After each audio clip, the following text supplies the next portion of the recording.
Do you know how betrayal feels? Want to find out? They say, you never really know someone until you see them at their worst. What they don't tell you is that sometimes the worst person you'll ever meet is sleeping right next to you every night. My name is Jake Morrison, and I run Morrison's Body Shop on the wrong side of Millbrook, Massachusetts. It's not much to look at peeling paint, cracked concrete, and a sign that's been crooked since Hurricane Sandy. But it's mine. And in a town where the factory closed 10 years ago, and half the storefronts are boarded up, that counts for something. I should have known something was wrong when Linda started caring about her appearance again. My wife of 12 years suddenly discovered yoga pants that cost more than my monthly coffee budget and began scheduling girls' nights with a frequency that would make a teenager jealous. The rain was coming down like bullets. That Tuesday evening, when I decided to head home early, my ancient Ford pickup had been making sounds like a dying walrus all week, and I figured I'd grab some tools and fix the leaky gasket before it left me stranded. The irony wasn't lost on me later. I was better at fixing machines than relationships. I pulled into our driveway, noting Linda's BMW wasn't there. Probably another late night at the law firm. I thought she'd made partner 6 months ago and had been working longer hours ever since, or so she claimed. The house felt different when I walked in. Not just empty, violated somehow, like someone had been rearranging the furniture of my life while I wasn't looking. I grabbed a beer from the fridge and was heading upstairs when I heard it. Giggling, high-pitched, breathy giggling coming from our bedroom. I froze on the stairs, my mechanic's instincts kicking in. When something sounds wrong, you investigate. When something sounds really wrong, you investigate carefully. The giggling stopped, replaced by Linda's voice, low and sultry in a way I hadn't heard in years. I can't wait to see you tomorrow. Same place, same time. My blood turned to ice water. I crept up the remaining stairs, each creak of the old wood sounding like cracks of thunder in my ears. No. He's still at the shop. He never comes home early. A pause. Then that giggle again. God, you're so bad. Yes, I'm wearing it. The red one you like. I pressed myself against the hallway wall, my heart hammering so hard I was sure she could hear it downstairs. Through the crack in the bedroom door, I could see Linda on our bed, phone pressed to her ear, wearing lingerie I'd never seen before. I love you, too, Tommy. See you tomorrow night. Tommy. The name hit me like a sledgehammer to the gut. There was only one Tommy in Linda's orbit. Tommy Brennan, the golden boy PE teacher at Millbrook High. 6'2", muscles like a bodybuilder, and the kind of square jaw that made middle-aged women forget they had husbands. I backed away from the door, my mind reeling. Years of marriage, and she was throwing it away for some muscle-bound high school hero who probably peaked at 17. But I'm not the type to make scenes. I'm the type to gather evidence. Over the next week, I became a detective in my own life. I installed a tracking app on Linda's phone while she showered. Amazing what you can learn from YouTube when you're motivated. I followed her after work, watching from parking lots and side streets as she met Tommy at various motels around town. The real breakthrough came when I decided to search our bedroom more thoroughly. Linda had always been careless with details. It's what made her a decent lawyer, but a terrible conspirator. Under our bed, shoved behind a box of winter clothes, I found a gym bag I'd never seen before. Inside, a bottle of cheap cologne that made me gag, the hotel key cards from different motels, and a Polaroid photo that made my stomach turn. Linda, wearing the red lingerie from that phone call, posed like a centerfold. But it was the reflection in the mirror behind her that sealed the deal. Tommy's unmistakable gorilla arms holding the camera. Should have gotten that gasket fixed, I muttered, staring at the photo. Like my marriage, I sat on the edge of our bed, holding evidence of my wife's betrayal, and felt something cold and calculating settle into my chest. Linda thought she was so smart, so careful. She had no idea she was married to a man who'd spent 20 years figuring out how things worked, and more importantly, how to take them apart. That night, I followed Linda to the high school. She parked behind the gym and slipped inside through a side door that Tommy had obviously left unlocked for her. Through the windows, I could see them together in the weight room, and I snapped photos with my phone, my hands surprisingly steady, as I crouched in the shadows, watching my wife betray everything we'd built together. I realized something that should have scared me, but instead filled me with a strange sense of purpose. I wasn't the victim in this story anymore. I was about to become the author of their destruction. The next morning, Linda hummed while making coffee. Actually hummed like she was starring in her own romantic comedy. I sat at our kitchen table watching this woman I'd shared a bed with for over a decade, and marveled at how icily she compartmentalized her life. "You seem happy," I said, keeping my voice neutral. She flashed me a smile that probably cost Tommy a lot of effort to earn. "Just feeling good about work lately. The Peterson case is going really well." The Peterson case had wrapped up 3 weeks ago. I knew because I'd actually been listening back then. Back when I thought my wife's lies were just about billable hours and client meetings. "That's great, honey. You've been working so many late nights lately. I barely see you anymore."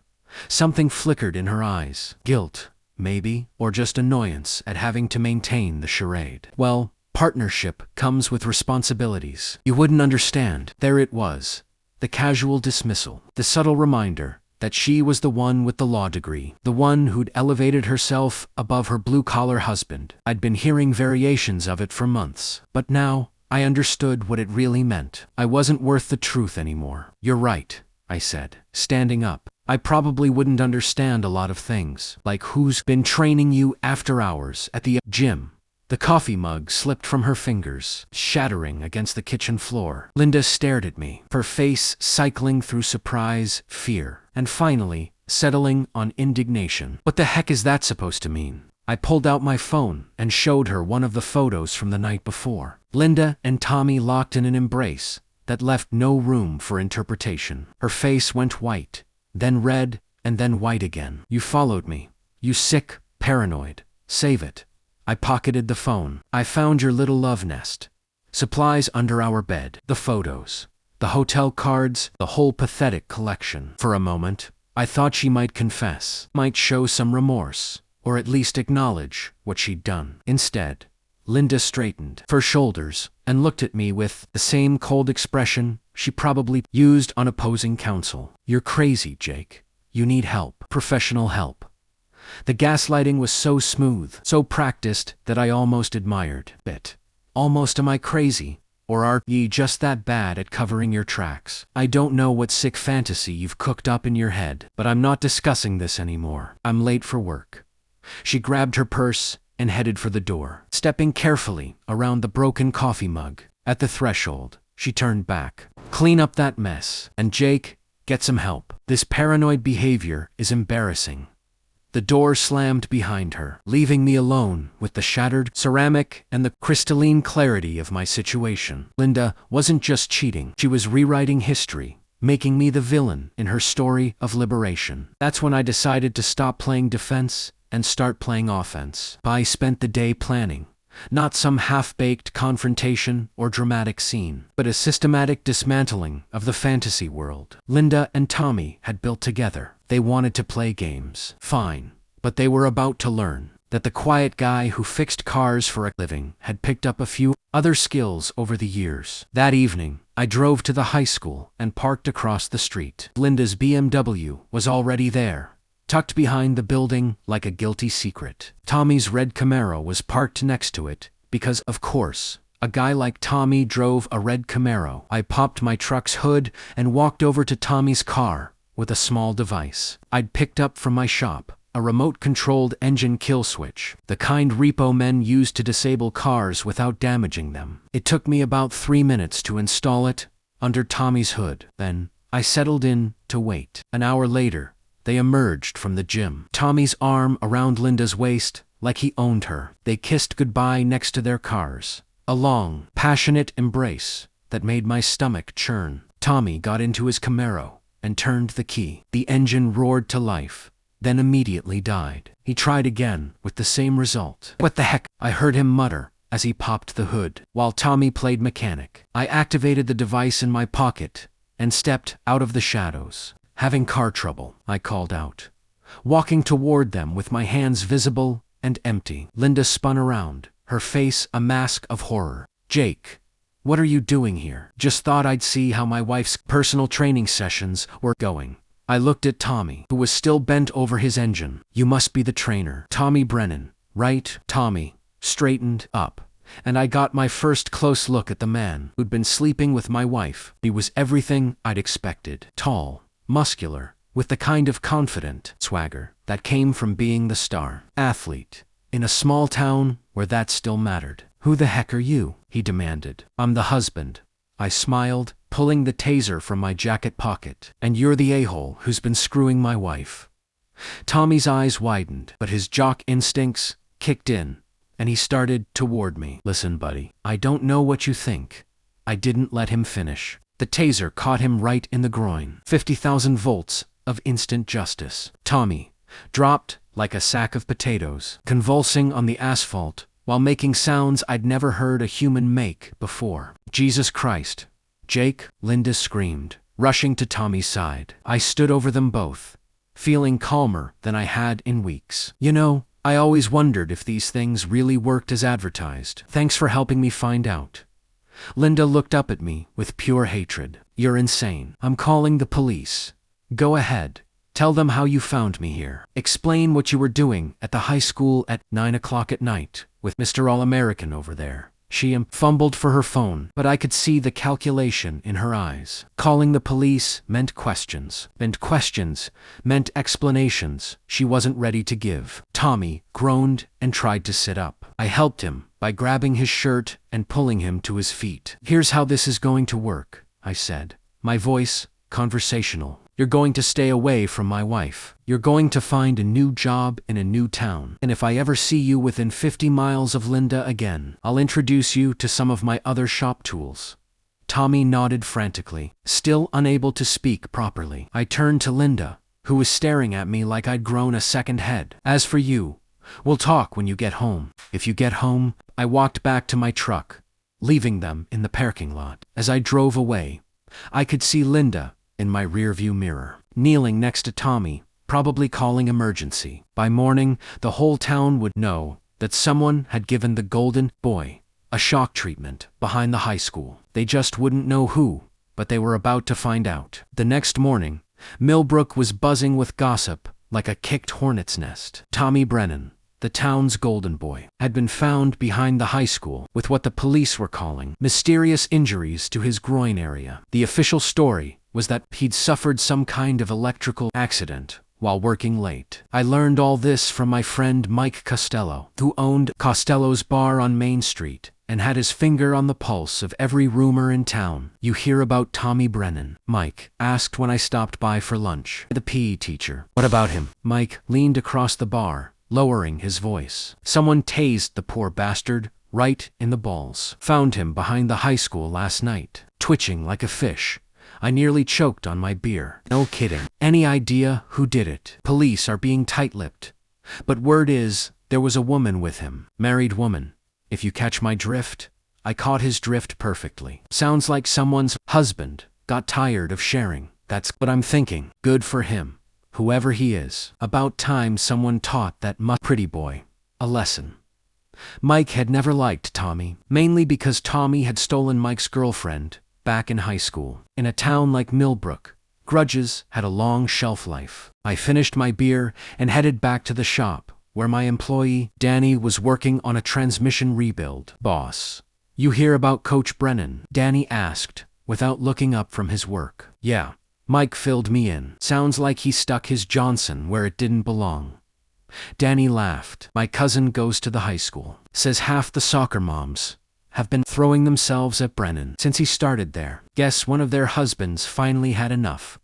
The irony was delicious. The whole town was cheering for the unknown husband who defended his marriage, and they had no idea he was standing right there in coveralls, rebuilding a carburetor. But my satisfaction was around 3 o'clock. Linda's BMW pulled up outside the shop. She got out, wearing her most expensive suit and the expression she reserved for hostile witnesses. "We need to talk," she said, walking into the bay like she owned the place. Danny took one look at her face and found urgent business in the back office. Sure thing, honey. What's on your mind? Linda's eyes were cold as winter. You know exactly what's on my mind. What you did last night was assault. I could have you arrested. For what? I wasn't anywhere near the high school last night. I was home working on paperwork. Danny can vouch for me. I called him around 9 to ask about parts for the Henderson job. It was true. Technically, I had called Danny right after I'd left the parking lot. You're lying. Prove it. Show me one piece of evidence that puts me at that school.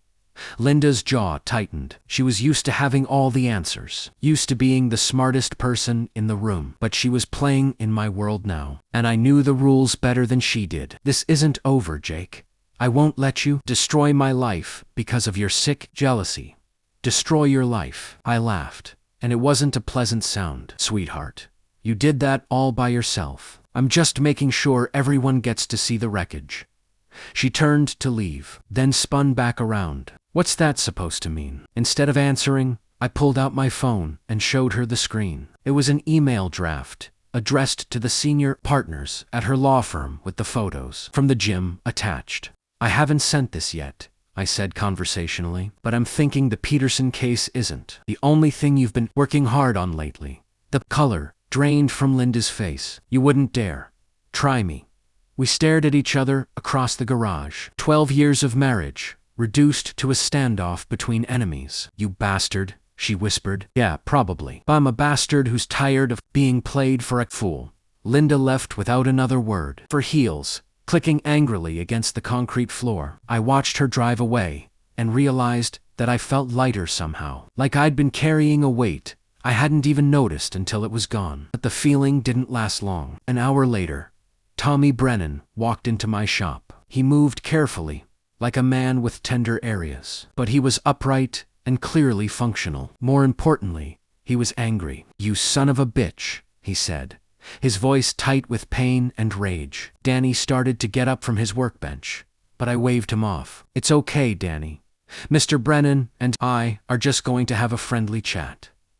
Tommy stepped closer, trying to use his size to intimidate me. You think you're real smart, don't you? Hiding behind your little gadgets like a coward. I think you've got me confused with someone else. I'm just a mechanic. Cut the crap. I know it was you last night. Prove it. I set down my wrench and faced him fully. Show me one witness, one piece of evidence, one shred of proof that I was anywhere near you and my cheating wife last night. The word cheating hit him like a physical blow. Whatever fantasy he'd been living, whatever story Linda had been telling him about their relationship, it didn't include acknowledging the reality of what they were doing. Linda's not happy, Tommy said, changing tactics. She deserves better than some grease monkey who can't satisfy her. That's when I smiled, and it must have been a scary smile because Tommy actually took a step back. You're absolutely right, I said. Linda deserves exactly what she's going to get. I reached for a heavy toolbox on the shelf above my workbench, pretending to grab something from inside. Tommy, still jumpy from the night before, flinched and stepped backward, right into the path of the falling toolbox. The box caught him on the foot, and from the sound he made, I was pretty sure something important had just gotten broken. Oh heck, I said loudly enough for Danny to hear. Sorry about that. Tommy, these old shelves are getting unreliable. You okay? Tommy was hopping on one foot, his face twisted with pain. You freaking careful with the language, I interrupted. There might be kids around. Danny had come running at the sound of the crash. Jesus, Coach Brennan, you need me to call an ambulance. Tommy looked around the shop, taking in Danny's concerned expression and the perfectly innocent way I was examining the supposedly faulty shelf bracket. He was smart enough to realize that this was going to look like another accident, just like the night before. No, he said through gritted teeth. No ambulance. I'm fine. He limped toward the door, pausing to look back at me. This isn't over. I sure hope not, I replied. I'm just getting started. After Tommy left, Danny shook his head. Bad luck follows that guy around, doesn't it? Some people make their own luck, I said, getting back to work. But I wasn't really thinking about Tommy anymore. I was thinking about Linda, and about the email that was still sitting in my drafts folder. It was time to let her colleagues know exactly what kind of partner they just promoted. That evening, I sat in my living room with a beer and my laptop, crafting what might have been the most important email of my life. The photos from the gym were crystal clear, and I'd managed to get shots that showed both Linda's face and enough of Tommy to make identification easy. But I wasn't going to send them to her law firm. Not yet. Instead, I was going to send them to someone who would appreciate them much more. Sarah Mitchell, Linda's best friend and fellow associate at the firm. Sarah and Linda had been inseparable since law school, but I'd always sensed something off about their friendship. The way Sarah looked at Linda, the way she hung on every word, the slight edge in her voice whenever Linda mentioned our marriage. It had taken me years to figure out what I was seeing. Sarah was in love with Linda, had been for years, probably since law school, and if I was right about that, then she was going to be very interested in seeing proof of Linda's affair with Tommy. I attached the photos to an email and typed a simple message. Thought you should know what Linda's been up to. A concerned friend. I sent it from an anonymous email account I'd created, then settled back to wait. I didn't have to wait long. My phone rang 20 minutes later. Jake. Sarah's voice was tight, controlled. Can we talk? Sure. Sarah. What's on your mind? Not over the phone. Can you meet me at Costello's in an hour? An hour later, I was sitting across from Sarah Mitchell in a back booth at Mike's bar. She looked like she'd been crying, but she was holding herself together with the kind of professional composure that made for a good lawyer. You sent me those photos, she said, without preamble. I don't know what you're talking about. Cut the crap. Jake, we both know why we're here. I took a sip of my beer and studied her face. Sarah was attractive in a sharp, angular way, all business suits and severe haircuts. She was also smart, ambitious, and completely devoted to Linda.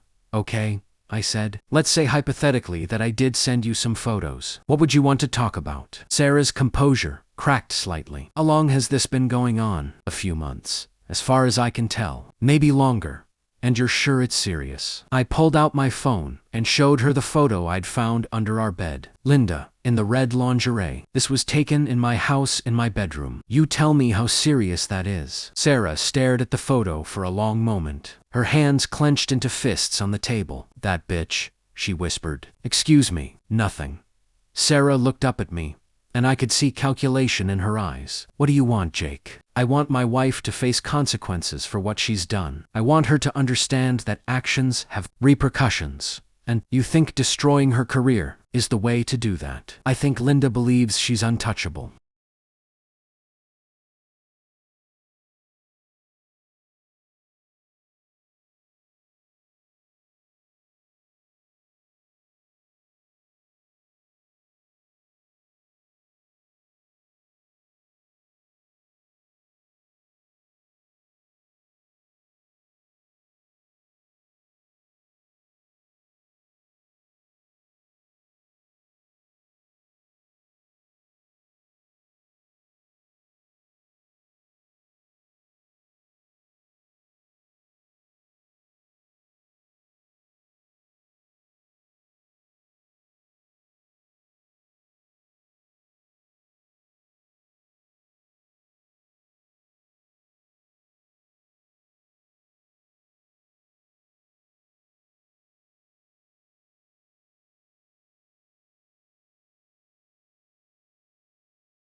I stared at Sarah, realizing that Linda had been playing with fire in ways I'd never imagined. Bad enough that she was cheating, but stealing from clients to finance her affair was beyond stupid. It was criminal. Why are you telling me this? Because I'm tired of watching Linda get everything she wants while treating the people who love her like garbage. It's time she learned that actions have consequences.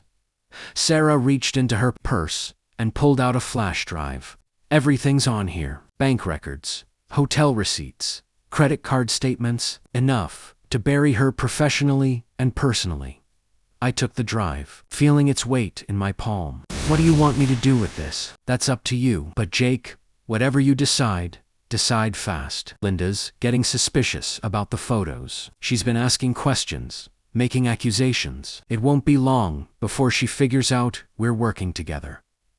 Sarah stood up, leaving money on the table for her drink. I'll be in touch. After she left, I sat alone in the booth, turning the flash drive over in my hands. I'd wanted to hurt Linda, to make her pay for what she'd done to our marriage. But this was bigger than adultery. This was her entire life. I thought about 12 years of marriage, about the woman I'd fallen in love with, and the stranger she'd become. I thought about Tommy Brennan and his smug assumption that he could take whatever he wanted. I thought about Sarah Mitchell and her twisted love that had curdled into hate. Then I thought about Linda's face when she'd called me paranoid, when she tried to gaslight me into believing my own eyes were lying. I pocketed the flash drive and headed home. It was time to see just how deep this rabbit hole went. The next morning, I called in sick to work and spent the day going through Sarah's files. What I found was worse than I'd imagined. Linda hadn't just been skimming money. She'd been running a systematic scheme for months, moving funds between accounts to cover for tracks while financing her affair with Tommy,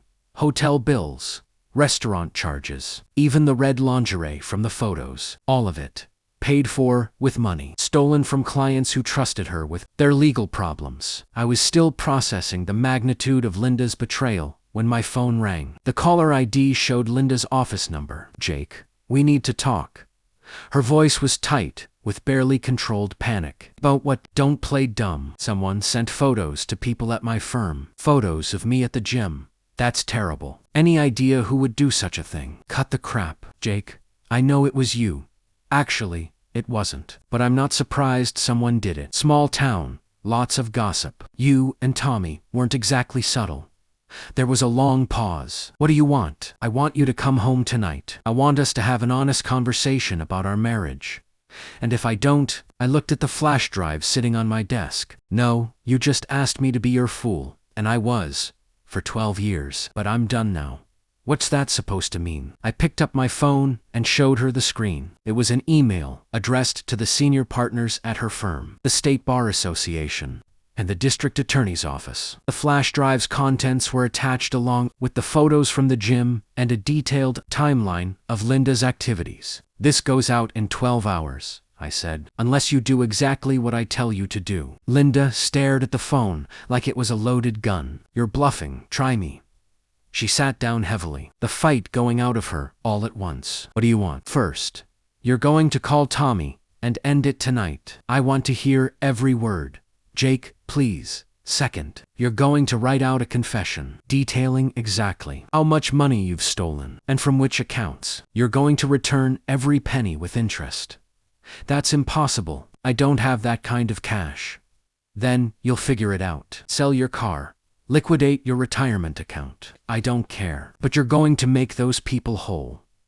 Linda was crying now, mascara running down her cheeks in black streaks. You're destroying my life. No, Linda, you destroyed your life. I'm just making sure everyone gets to see the wreckage. She made the call to Tommy on speakerphone. It was brutal. She told him it was over, that she'd made a mistake, that she never wanted to see him again. Tommy's confusion and hurt were painful to listen to, but I felt no sympathy for him. He'd known she was married when he started sleeping with her. The confession took longer. Linda tried to minimize the amounts, to make excuses, but I had the bank records right there. Every lie was immediately exposed. Every attempt at justification shot down. By midnight, it was done. Linda sat on our couch, surrounded by tissues and empty wine glasses, looking like the ruins of the woman I'd married. What happens now? She asked. Now, you pray that returning the money and resigning from the firm is enough to keep you out of prison, and us, our marriage. I looked at her, really looked at her for what I knew would be the last time as her husband. There is no us, Linda. There hasn't been for months. maybe years. Jake, please. I know I made mistakes, but we can work through this. We can go to counseling. Start over. Some things can't be fixed. Some betrayals are too deep. You didn't just cheat on me, Linda. You stole from innocent people to finance your affair. You lied to my face every day for months. You tried to make me think I was crazy for believing my own eyes. I stood up and headed for the stairs. I'll be staying at Mike's place for a while. You can have the house until the divorce is final. Divorce. Did you think we were going to renew our vows? You destroyed our marriage, Linda. Now you get to live with the consequences. I packed a bag while Linda sat downstairs crying. As I was leaving, she called out to me one last time. I loved you, Jake. I really did. I paused at the door, my hand on the knob. No, you didn't. You loved what I could do for you. There's a difference. The next morning, Linda's resignation. The letter was on the senior partner's desk, along with a full confession and a cashier's check, covering the money she'd stolen. The photos never had to be sent. The financial crimes were enough to ensure she'd never practice law again. Tommy Brennan quietly transferred to a school in another district. His reputation in Millbrook permanently tarnished by association with the scandal. Sarah Mitchell got the promotion to senior partner that Linda had been hoping for. She sent me a thank you card, which I threw away without reading. And me, I went back to fixing cars and rebuilding engines, but with a satisfaction I hadn't felt in years. I'd taken apart the machinery of Linda's deception, piece by piece, examined every component, and put it back together in a way that finally made sense. 6 months later, the divorce was final. Linda moved to Boston, where she got a job as a paralegal, the only legal work she'd ever be allowed to do again. She sent me a letter once, asking for forgiveness, but I never replied. Some engines can't be rebuilt. Sometimes you just have to scrap them and start over. I was finally ready to start over.